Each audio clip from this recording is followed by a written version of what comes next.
Lectura del libro del Génesis. Cuando Abraham tenía 99 años, el Señor se le apareció y le dijo: Yo soy el Dios Todopoderoso. Camina en mi presencia y sé irreprochable. Yo haré mi alianza contigo y te daré una descendencia muy numerosa. Abraham cayó con el rostro en tierra mientras Dios le seguía diciendo: Esta será mi alianza contigo. Tú serás el padre de una multitud de naciones. Y ya no te llamarás más Abraham. En adelante tu nombre será Abraham, para indicar que yo te he constituido padre de una multitud de naciones. Te haré extraordinariamente fecundo. De ti suscitaré naciones y de ti nacerán reyes. Estableceré mi alianza contigo y con tu descendencia a través de las generaciones. Mi alianza será una alianza eterna y así yo seré Dios y él de tus descendientes. Yo te daré en posesión perpetua a ti y a tu descendencia toda la tierra de Canaán, esa tierra donde ahora resides como extranjero, y yo seré tu Dios. Después dijo Dios a Abraham: Tú, por tu parte, serás fiel a mi alianza y tú y también tus descendientes a lo largo de las generaciones. Palabra de Dios. Te alabamos, Señor. El Señor se acuerda de su alianza. Recurran al Señor y a su poder. Busquen constantemente su rostro. Recuerden las maravillas que logró, sus portentos y los juicios de su boca. Descendientes de Abraham, su servidor, hijos de Jacob, su elegido. El Señor es nuestro Dios. En toda la tierra rigen sus decretos. Él se acuerda eternamente de su alianza, de la palabra que dio por 1000 generaciones, del pacto que selló con Abraham, del juramento que hizo a Isaac. El Señor se acuerda de su alianza.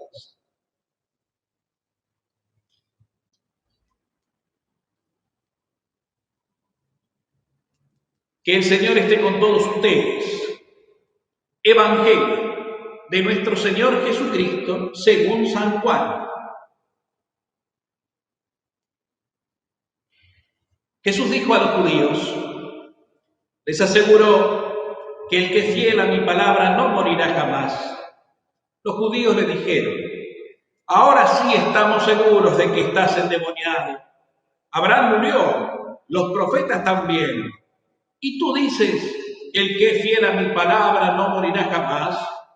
¿Acaso eres más grande que nuestro padre Abraham, el cual murió? Los profetas también murieron. ¿Quién pretende ser tú? Jesús respondió: si yo me glorificara a mí mismo, mi gloria no valdría nada. Es mi Padre el que me glorifica, el mismo al que ustedes llaman nuestro Dios y al que sin embargo no conocen. Yo lo conozco, y si dijera no lo conozco, sería como ustedes, un mentiroso. Pero yo lo conozco y soy fiel a su palabra.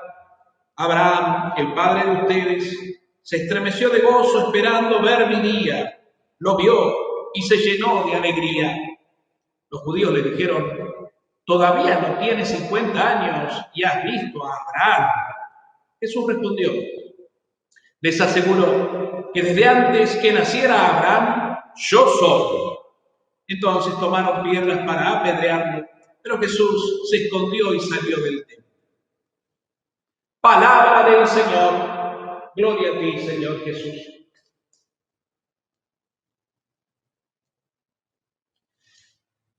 Muy queridos hermanos, seguimos avanzando en el gran mensaje liberador de Dios para nosotros. Un reino que significa presencia de Dios en la humanidad. Alianza renovada de amor y reconciliación de Dios con la humanidad. Acción de Dios misericordiosa para con todos los hombres, a través de su Hijo, Dios hecho hombre, Jesucristo el Señor. Esa proclamación del reino de Jesucristo es justamente esto. Dios está aquí. Dios está en mí. Su Espíritu me ha ungido. He sido constituido miembro de su familia, hijo de Dios, adoptado por el amor del Padre, heredero de la gloria eterna del Padre en la vida sin fin. Y en este mundo, testigo, misionero, discípulo de Jesucristo, para que todos a través de nosotros, los que tenemos que comprender cada día más en la fe nuestra vocación cristiana, puedan conocer a Dios. Mucha gente no lo conoce, pero el reino de Dios ya ha llegado. Y solamente los que tienen un corazón noble, dócil, que se ajustan a su voluntad, que se dejan amar y le creen a Dios, que es fiel, solamente estos pueden percibir que el reino de Dios ha llegado y entonces comprender lo que significa la vida, cuál es mi vida, qué es mi vocación, cuál es mi identidad profunda, verdadera y eterna. Una identidad que ya nada ni nadie la puede alterar, ni siquiera yo mismo, con mis pecados, con mis infidelidades, con mis desvíos y con mis tonterías. Nada puede alterar en mí la identidad que es un sello imborrable de amor que Dios, a través del bautismo, marcó en mi corazón para toda la eternidad. Un sello espiritual.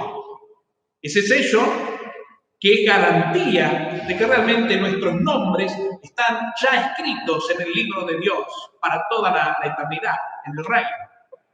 Entonces, comprender esto, queridos míos, hermanos en el Señor, comprender esto, madurar esto en la fe, realmente que nos hace evolucionar en la verdad con mayúsculas, que nos posiciona en un lugar distinto, que nos vamos corriendo de lo falso, de lo mediocre, de lo que no se estabiliza en sí mismo, lo que no tiene estabilidad porque es arena, para plantarnos y pararnos sobre la roca firme, esa roca inconmovible que es Cristo, en el cual yo vivo, me muevo y existo y me sostengo a pesar de los vendavales, de las pruebas, de las dificultades y de un montón de cosas adversas que yo tenga que atravesar a lo largo de mi vida.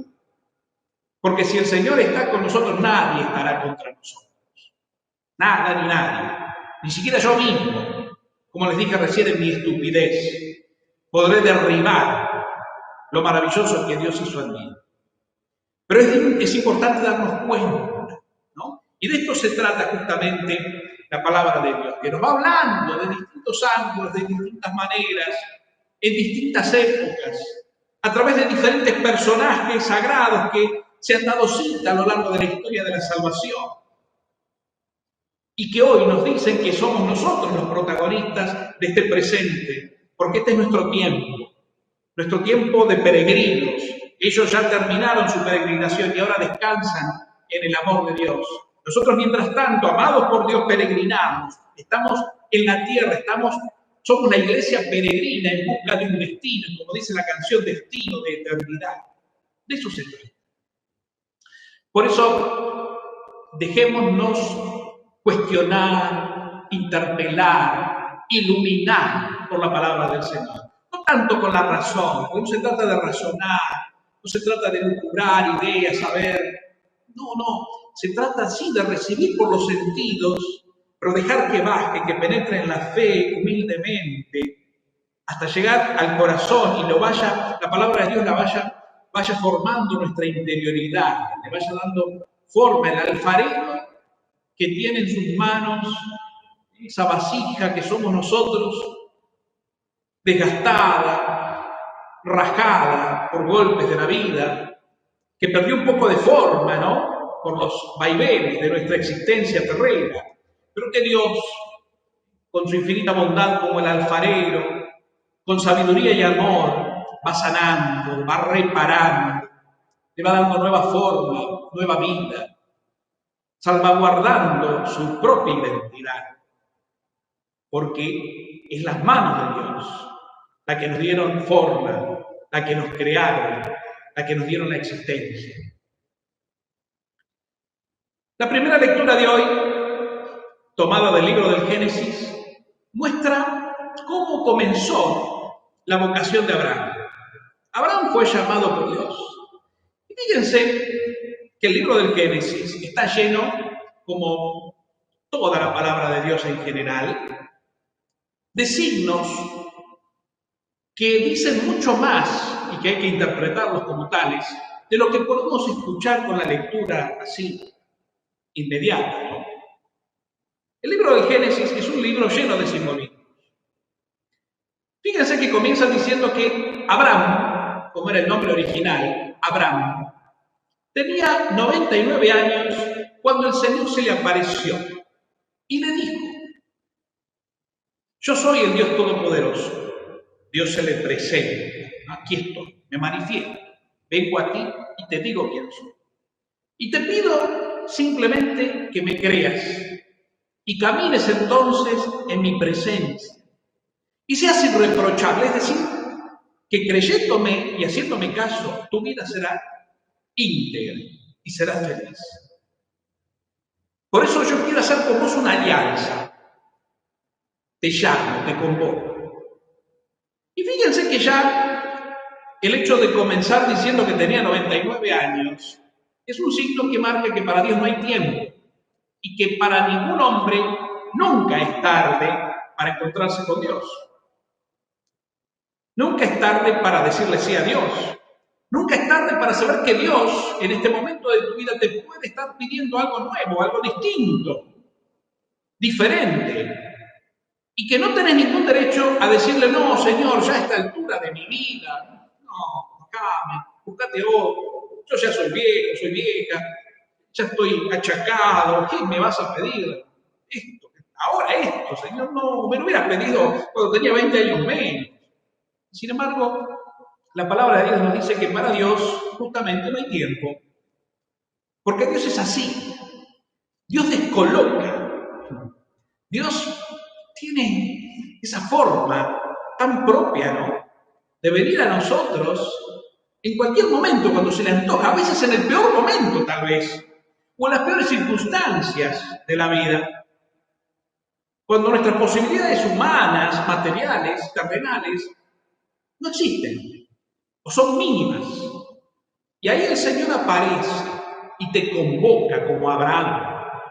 Y no te convoca para cosas chiquitas, pequeñas. Cuando Dios convoca, convoca para cosas profundas, para cosas nuevas y que tienen un espíritu de eternidad, porque son sagradas, porque son de Dios.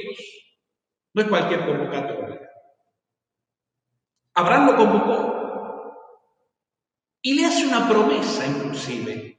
Una promesa que humanamente pensada no tiene lógica. Es imposible. Pero sin embargo, ¿qué le dice Dios?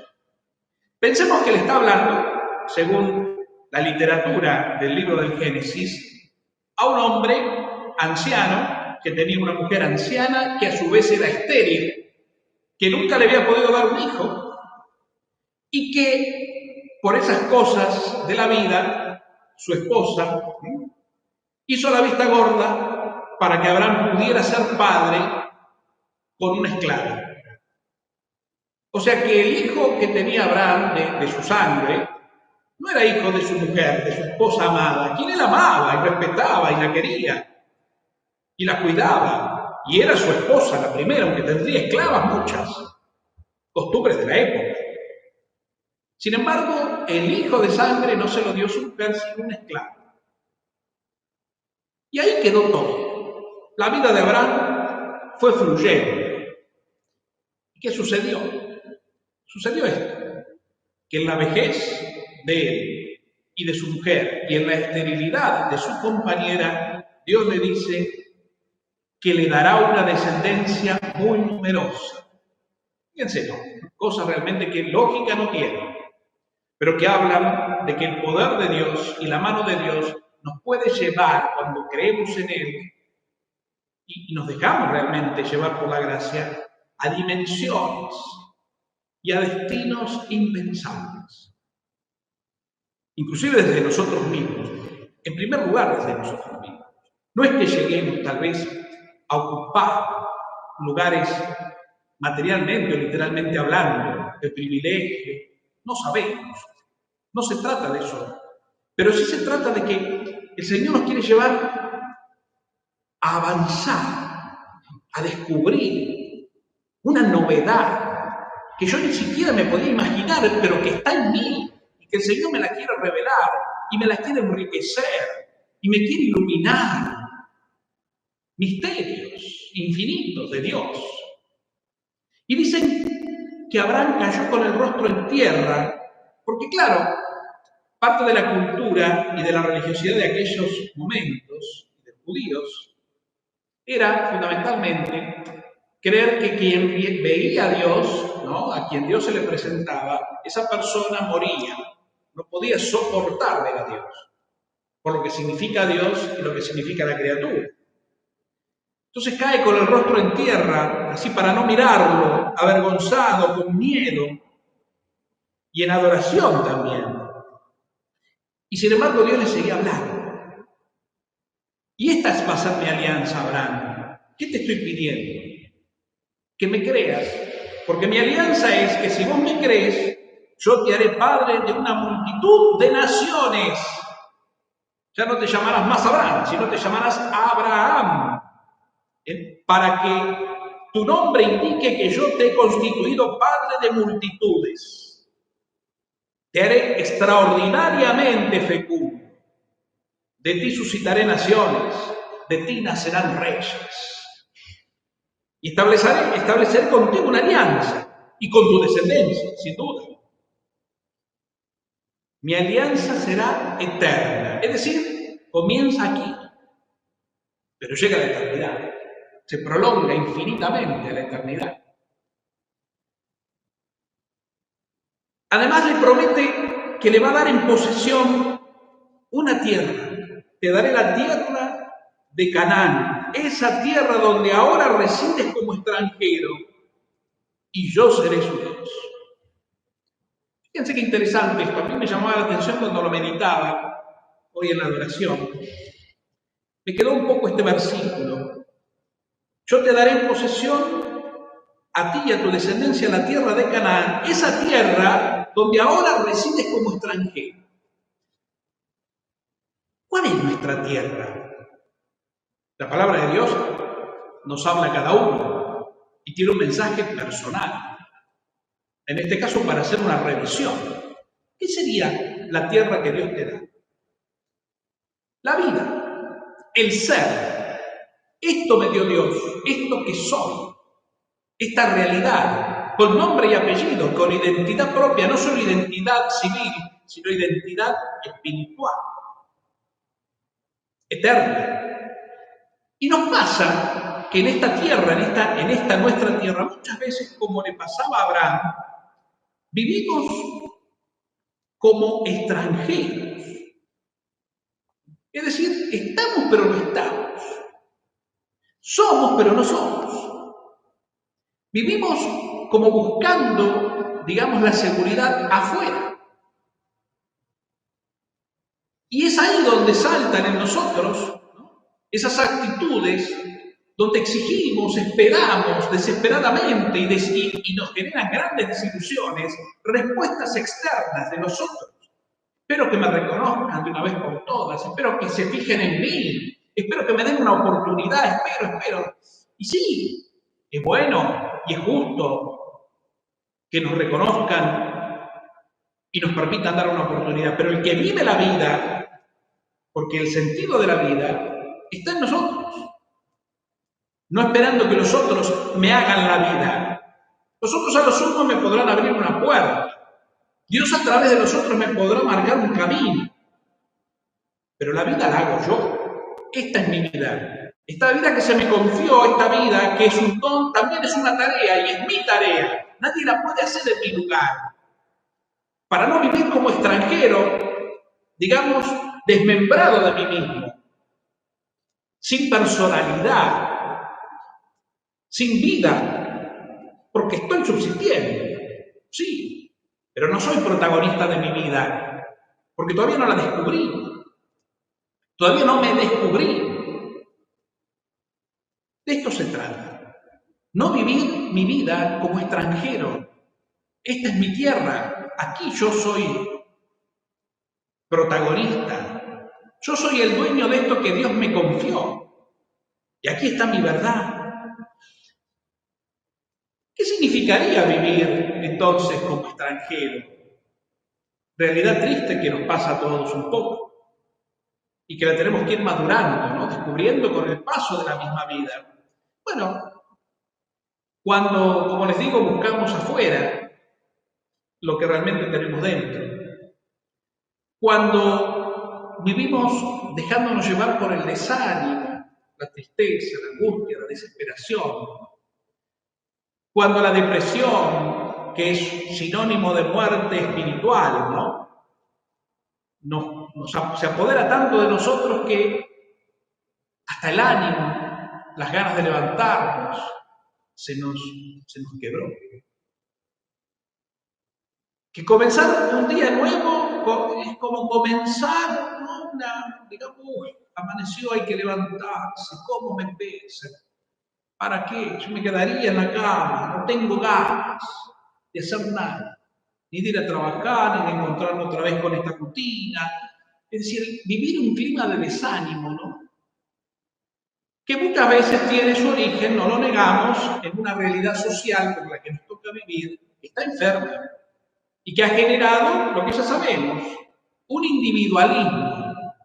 Es decir, cada uno es un sálvese quien pueda, pero no desde la verdad, porque si el individualismo sería, entendido positivamente, mirarnos a nosotros mismos, empezar por nosotros y encontrar en nosotros la identidad, lo auténtico, para después sí salir al encuentro del otro, no habría problema, al contrario. Pero cuando el individualismo es el egoísmo, el orgullo, la egolatría, que nos pasa un poco a veces a todos, no nos neguemos. Por eso uno tiene que hablarse primero a sí mismo.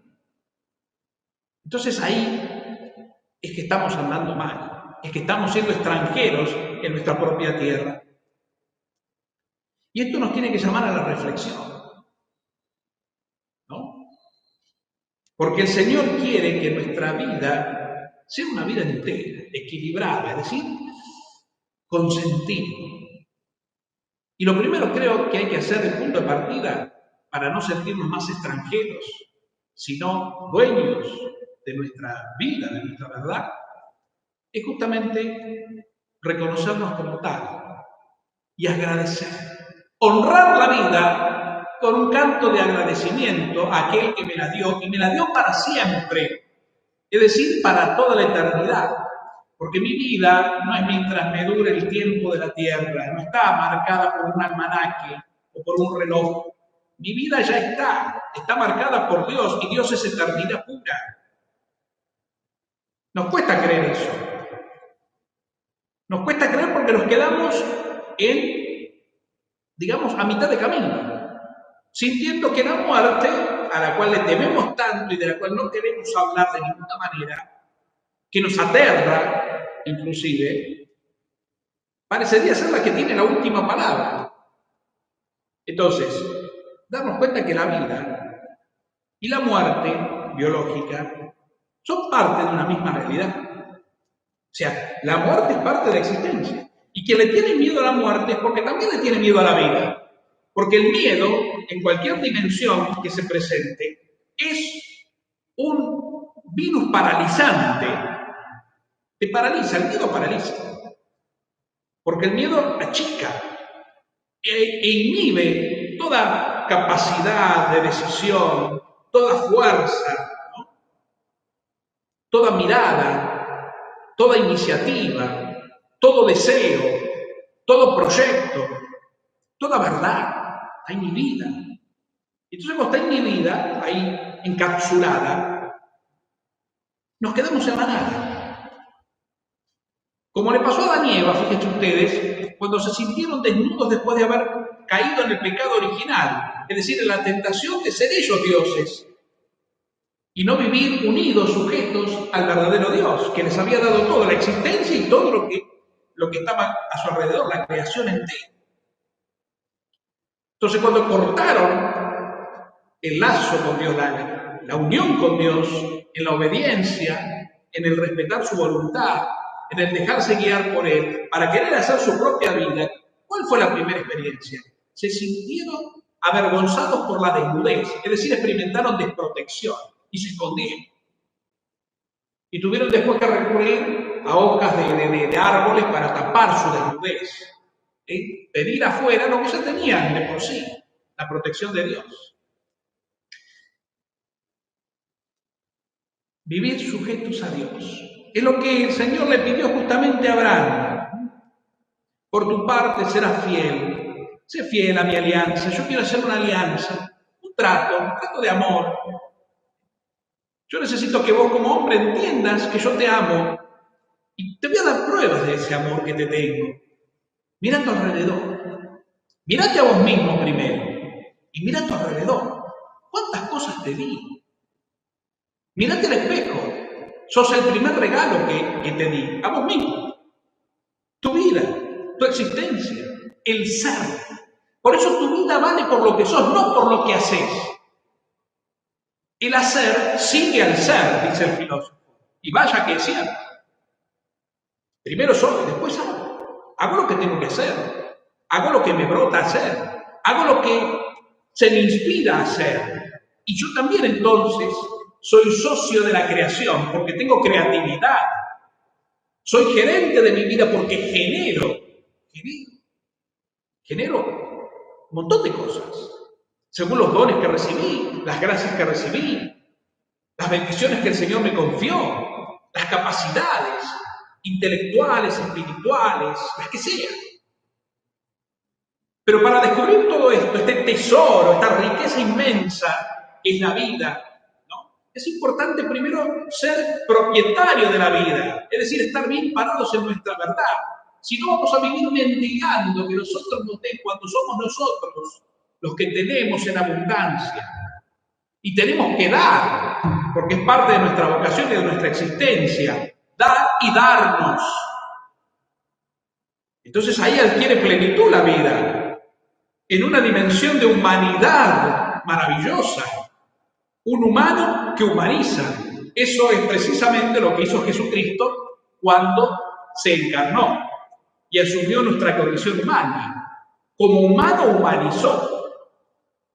La vida de Jesús, que nos predicó el reino, fue un entregarse al otro, no hacer milagros, porque la gente se quedaba en el milagro, en lo sobrenatural, en lo sorprendente, en lo mágico. Y Jesús les dijo, ojo, no me sigan por eso, por favor, síganme por lo que yo soy. Yo soy la respuesta de Dios, que los vengo a ayudar como humano, sin perder mi condición de Dios Hijo, los vengo a ayudar a que se den cuenta de lo que son ustedes,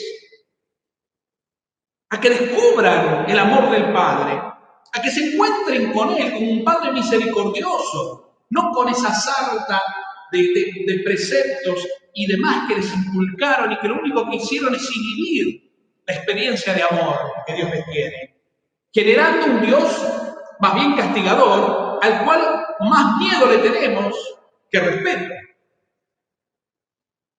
El famoso temor de Dios no es miedo ni terror, es simplemente un don del Espíritu que me permite o me inspira ir y hacer lo que a Dios le agrada. Y lo que a Dios le agrada es que yo viva mi vida en plenitud, que honre la vida que Él me dio. Y así lo estoy honrando. Y de eso se trata el temor de Dios, honrar a Dios. Y no tenerle miedo ni andar escondiéndonos, como le pasó a Adán y Eva. ¿Dónde estás, Adán? ¿Dónde estás, Eva? Les decía Dios. Estamos escondidos. ¿Por qué? Porque estamos desnudos. ¿Y quién les dijo que están desnudos? ¿Desde cuándo? ¿No será que hicieron lo que no tenían que hacer? Sí, señor, bueno, ahí viene bien todo el diálogo. No, sí, pero nos tentaron y la mujer que pusiste a mi lado me llevó a donde no tenía y yo hice lo que no debía. Y ella le dice, no, sí, pero resulta que no fui yo, fue la serpiente que me tentó. Y empezamos a sacarnos el problema de encima. Un poco muy propio de la humanidad, ¿ven? La herida sanada, pero la cicatriz del pecado original, de alguna manera todavía sigue vigente, ¿no? Cuando no aceptamos nuestra verdad, no aceptamos nuestra responsabilidad. y empezamos a echar culpa afuera, como tirar la pelota a la tribuna porque el partido se nos hace pesado y ya no la podemos tener. Mejor tirar, hace tiempo. Es triste hacer tiempo en la vida porque es perder la vida, perder el tiempo. No hay que hacer tiempo. Hay que vivir, hay que jugar intensamente y poner lo mejor de nosotros hasta el último minuto. Y cuando el juez eterno haga sonar el silbato de que terminó mi partido terrenal para llevarme al descanso con él, entonces ahí sí. Pero en el mientras tanto, tengo que jugar y transpirar la camiseta hasta las últimas consecuencias. Y sí, y transpirar la camiseta es vivir intensamente, entrar a la cancha a jugar, a disfrutar, a poner lo mejor y a ser creativo con las mejores jugadas que me salgan para llegar al triunfo, porque nuestra vida está llamada a una victoria. No te quedes en el banco de suplente esperando que otros te metan en la cancha y que decidan por vos. Ya estás en la cancha. Dios ya te puso en la cancha cuando te dio el ser. Jugá, viví y sé creativo. No esperes que el técnico te diga cómo tenés que jugar, en qué lugar tenés que jugar, en qué posición tenés que avanzar. No. Ya tenés buenas condiciones. Para algo se te ha dado el don. Algunos son para jugar por derecha como wingers, otros son más bien defensores, otros son volantes de contención o enganches, otros son definidores. No sé, cada uno juegue en el lugar que Dios te pone, pero jugá y transpirá la camiseta y sabé que podés. Y aunque a veces te peguen zancadillas, te hagan los fouls más difíciles, más duros, levantate. Seguida el Señor te sanará, ¿no? Para poder otra vez estar de pie y comenzar, retomar la jugada. Y no le tengas miedo, porque el miedo te paraliza. No creas que el contrincante es superior. No hay contrincante superior para quien juega para el equipo de Dios. No. Sentiste parte de la selección de Dios. Él te eligió. Él te llamó. Estás anotado en el libro de su corazón amoroso. Él confía en vos. Y lo único que te pide es que confíes en Él. Anda, jugá. Ven cómo las realidades de la vida, el fútbol en este caso, pueden ser una base de explicación, ¿no?, de otras cosas como la palabra de Dios. Y así de alguna manera son las anécdotas de la misma palabra, las parábolas que Jesús contaba, ¿no? Jesús se valía de lo cotidiano para justamente hablar del reino. Honremos la vida, de esto se trata.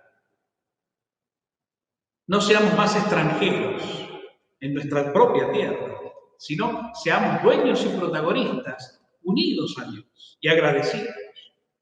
Porque el Señor se acuerda de su alianza. Es decir, si Él nos dio la vida, no nos dio la vida porque sí, ni porque no tenía nada que hacer, ni por casualidad. Eso le pudo haber sucedido a nuestros papis, papá, mamá, que quién sabe, en una noche exacerbada de amor, ¡pum!, me engendraron. No pensaban, ni se les ocurría. Pero en el paso de los días mamá se dio cuenta que estaba esperando un hijo. Se agarró la cabeza tal vez. Dijeron, y hasta tal vez en algún caso les pasó por la cabeza decir, ¿y si lo sacamos? Porque se hace difícil conocer un hijo más. No hay nada, no tenés trabajo, tenés un trabajo inestable, ya tenemos otros hijos. Es difícil. Capaz que hasta eso se les pasó por la cabeza. Un hijo no deseado, una hija no deseada e inclusive hasta con intenciones de tus padres de abortarte. Pero estás ahí. Estás vivo y vivís. Y eso no es casualidad. Que humanamente, en el plano de nuestra psicología, de nuestro inconsciente, todas estas realidades que pudieron ser una verdad, ¿no?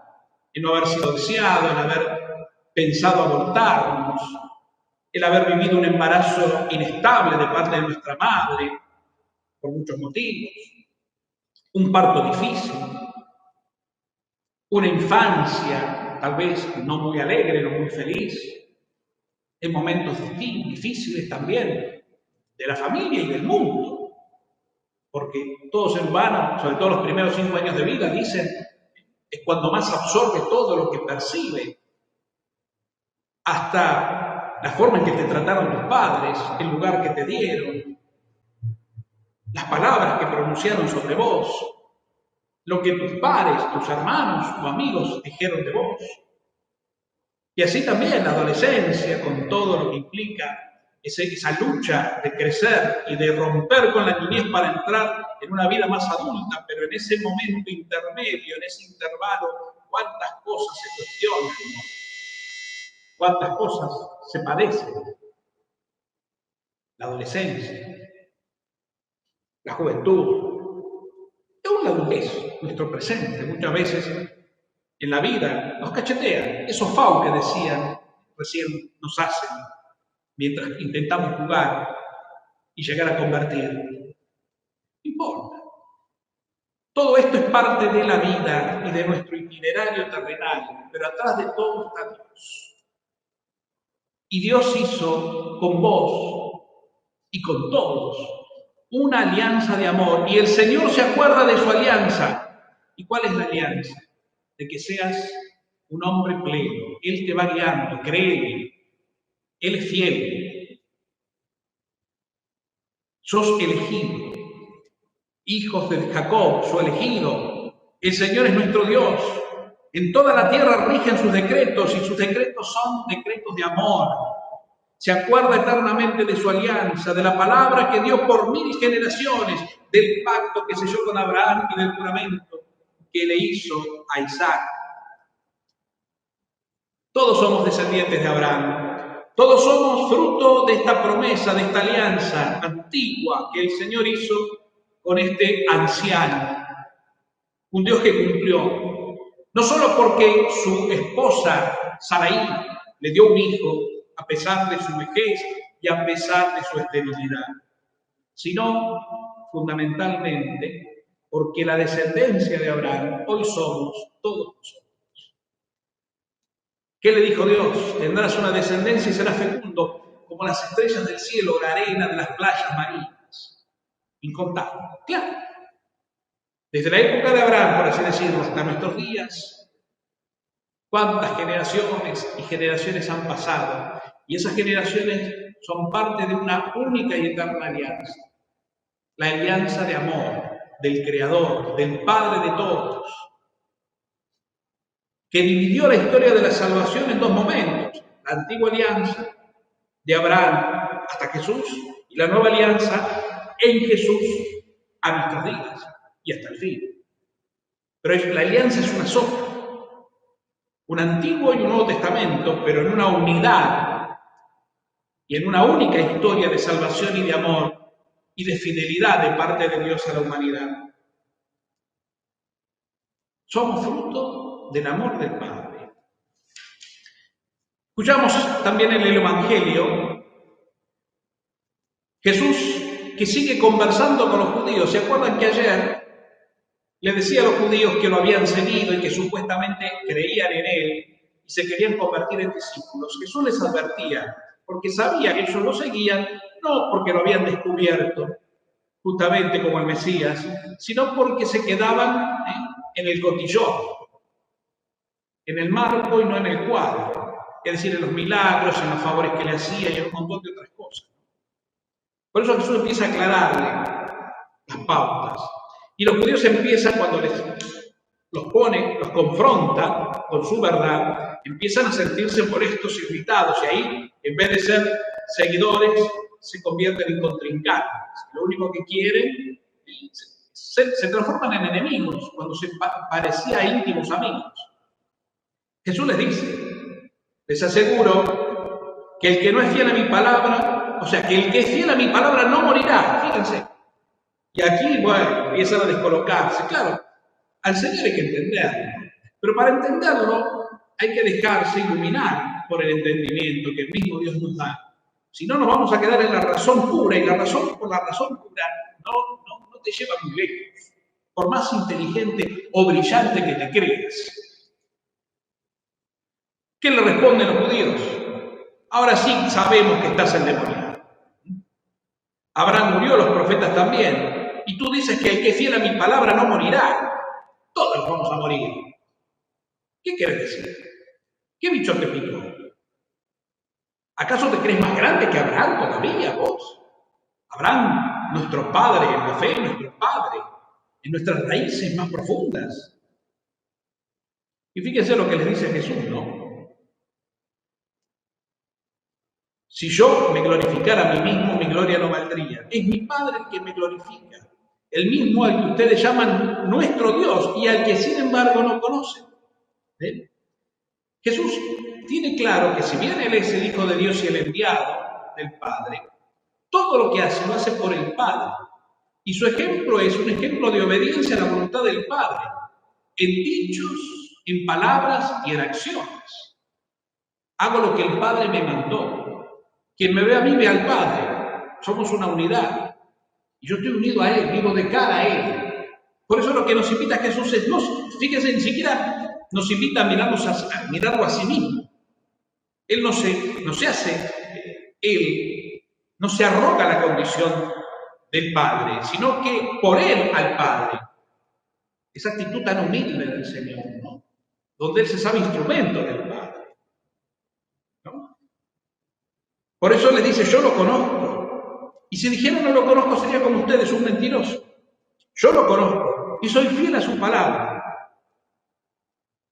Y Abraham, inclusive, y ahí sí, la proyección y el cumplimiento de la promesa a Abraham, Jesús la revela diciendo, bueno, Abraham se estremeció de gozo, esperando ver mi día. Lo vio y se llenó de alegría. Claro. Abraham ve en Jesucristo, justamente, el cumplimiento absoluto de la promesa del Padre. Es Jesús, el que viene a darle forma a esta familia universal y eterna, que somos todos nosotros, la descendencia de Abraham. Por eso desde el cielo contempla el cumplimiento de Dios, de esas promesas de misericordia manifestadas en Jesucristo, y desde el cielo, como todos los santos, se alegran. Claro, los judíos no lo entienden así, por eso despotrican. Por eso despotrican. Todavía no tienes 50 años y crees haber visto a Abraham, por favor. Y Jesús remata, sigue poniéndolos en conflicto. Les aseguro que desde antes que naciera Abraham, yo soy. Ese yo soy, con mayúscula, está escrito así. La traducción así lo expresa. Manifiesta la forma en que se presentaba Dios. Ya a Moisés le dice, diles que yo soy. Les digo lo que les digo. Yo soy porque Dios no tenía nombre, o se le podía poner nombre a Dios. ¿Cuál es el nombre de Dios? Dios no tiene nombre. Yo soy el que soy, y con eso es suficiente. Cree en mí y basta. Ya que le creamos a Dios y creamos en Él, y lo veamos como tal, como Dios, de quien nosotros venimos, y en quien nos movemos y existimos, es suficiente y es fundamental. Yo soy. Les aseguro que desde antes que naciera Abraham, yo soy. Jesús ahí manifiesta también como una especie de manifestación de teofanía, manifestación divina, que Él y el Padre son una misma realidad, y que Él viene del Padre y vuelve al Padre y llevará con Él al Padre a todos los que crean en Él y lo quieran seguir verdaderamente, en espíritu y en verdad, no buscando favores, como buscaban esos judíos que lo seguían, sino descubriendo quién es Jesús y qué nos trae Jesús. ¿A dónde nos lleva Jesús? ¿Qué nos pide Jesús? ¿Qué nos revela a todos y a cada uno? Queridos hermanos, qué linda es la palabra de Dios, qué rica es, qué hermoso es desmenuzarla, leerla en oración, penetrar en el misterio, dejarnos llevar, dejarnos interpelar, cuestionar, que se meta en nosotros, aunque sea una palabra sola, una frase, un versículo, aunque sea una coma de la palabra de Dios, que nos pueda movilizar un poco. Qué hermoso, qué saludable, porque es alimento. Por eso la misa, como ustedes saben, tiene dos platos fuertes, como una gran cena celebrativa que celebramos, tiene dos momentos y dos platos fuertes. El primero es este: el Señor nos sirve su palabra como alimento. Tomá, comela, alimentate. Y que esta palabra, como todo alimento, ya no sea algo externo, sino sea parte de vos. Se haga vida en tu vida. Qué maravilla, ¿no? Y después el segundo plato, más fuerte todavía, el propio Cristo, pan vivo bajado del cielo. Para que yo no tengamos más hambre. ¿Hambre de qué? De paz, de justicia, de amor. Hambre de dignidad, hambre de vida, y vida con mayúscula, de vida vivida, no subsistida. Qué hermosa la palabra de Dios, qué hermosa la Eucaristía, lo que significa, lo que representa, a lo que nos invita a vivir. Por eso, ojalá nos diéramos cuenta, y esto a veces nos cuesta, ¿no?, que la misa no es una obligación, es una necesidad. Es una necesidad. Y quien no lo entiende así, quien no lo experimenta así, obviamente la va a subestimar. No, misa no. ¿Para qué? No tengo tiempo. Hasta ahora la misa en pleno mediodía, hay que hacer la comida, hay que hacer los mandados, que tenemos que salir y entrar. No, vea que una excusa a veces, y se nos van los días sin la Eucaristía. Y a veces hasta los domingos, que es el día, como decía, como les contaba días atrás, el domingo es el día sagrado y consagrado, que nosotros honramos y recordamos como el primer día de la semana en el cual Jesús decidió resucitar, el día de la Pascua. Y por eso ese día lo santificamos, yendo a un encuentro íntimo con el Señor en la Eucaristía. De ahí la importancia y la necesidad, no la obligación o el castigo por el incumplimiento, sino la necesidad de amor. Necesito ir a misa, estoy deseando que llegue el domingo, porque si en la semana no puedo, porque trabajo por un montón de cosas, sí quiero que el domingo, que tengo más tiempo, dedico parte de ese día para lo esencial, para el corazón del día, la Eucaristía. Porque me nutre, porque me alimenta, me sana, me ilumina, me guía, me entusiasma, me renueva, para que pueda vivir mis días de la semana saboreando el banquete cada día y hasta compartiéndolo, ¿no?, con mi testimonio de vida. Porque la misa se hace vida en mi vida compartida, de ahí que es comunitaria, para la comunidad en la cual yo me muevo cada día, empezando por mi familia, mis compañeros de trabajo, de facultad, de colegio, de donde sea, de barrio, donde sea. Yo soy otro Cristo en el mundo, y esa es mi identidad. Y la voy alimentando, y voy tomando conciencia, y me afirmo en ella desde Dios, desde la palabra de Dios, desde la comunión con el cuerpo de Cristo, desde mi contemplación silenciosa y orante de su presencia en mí, y desde mi entrega testimonial a todos, como podemos, pero a todos, a quien Dios ponga en el camino, como pueda, con lo que tengo. Si es alguien que necesita que yo lo escuche, con mis oídos. Si es alguien que necesita que yo le comparta un plato de comida, se lo doy. Si es alguien que necesita algo que tomar, una ropa, esta ya no la uso más, las tengo ahí, no son mías. Si yo ya no las necesito porque no me van, porque son de otro que no tiene nada. Y vamos comprendiendo así la vida, perdonando, aunque te ofendan mal. A Jesús lo criticaban, a Jesús lo señalaban, a Jesús lo condenaban, querían matarlo.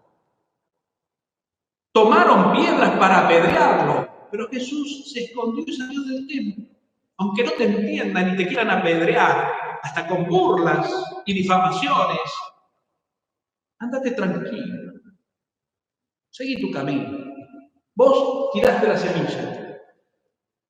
Ellos, los que te rodean, los que Dios puso en tu camino, la aprovecharán o no, ya no es tu problema. Pero vos haces lo que tenés que hacer. a ejemplo de Jesús. Entonces, hermanos míos, termino ya. Esta identidad, esta es nuestra vocación, esta es nuestra misión. Y hoy a nosotros, como Abraham ayer y a tantos otros en la historia, nos llama por nuestro nombre y nos envía a una misión de fe y de esperanza, de caridad, amor comprometido, con todos y cada uno. A esto nos llama el Señor. Pidámosle en esta misa que seguimos celebrando, y ahora en el ofertorio más aún, poder realmente estar abiertos y desear y decidir estar abiertos a los dones del Espíritu para que esta misión, esta vocación, la podamos no solo ir descubriendo con mayor profundidad e intensidad, sino que también la podamos ir viviendo en plenitud. Le pedimos a nuestra mamá, como siempre, su ayuda, su intercesión y su compañía. Sí, Madre, te necesitamos. Roga por nosotros, Madre de Dios y Madre nuestra, para poder ser dignos de alcanzar las promesas de Cristo. Y ser dignos no es solamente alcanzar el cielo y salvarnos el día que nos vayamos de esta vida, sino en lo cotidiano. Ser dignos realmente de vivir una vida en plenitud, llevando a cabo la vocación como lo supiste hacer vos, Madre, aceptando, confiando. Que así sea.